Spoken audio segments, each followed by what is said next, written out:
Miyoo Mini V4 versus Miyoo Mini V2. Which one is better for you? Let's look in the video. So if you find this video helpful, so please consider subscribing our channel for more this type of content. And also watch the video till the end. Here you will see this is the detailed comparison between these two. So first talk about release date. The Miyoo Mini 4 is released on December 2024. It is latest. And V2 is released on early 2022. So V4 is better. Now let's look at the display.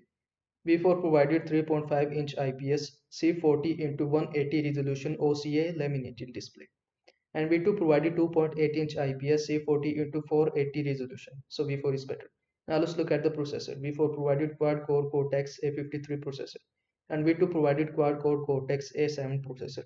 So V4 is better. Now let's look at the RAM.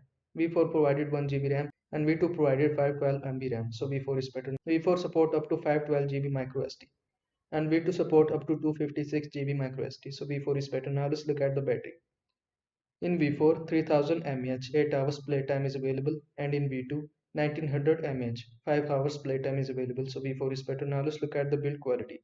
The build quality of V4 is durable plastics texture grade, and in V2, smooth plastic finish is available. So V4 is better. Now let's look at the operating system. Linux based with custom firmware compatibility is available on all two devices, so both are equal. Now let's look at the emulation support. In V4 up to PSP and some low demand Dreamcast titles is available, and in V2 up to PS1 and limited PSP is available. So V4 is better. Now let's look at the portability. In V4 slightly larger but still compact. In V2 extremely compact. So V2 is better.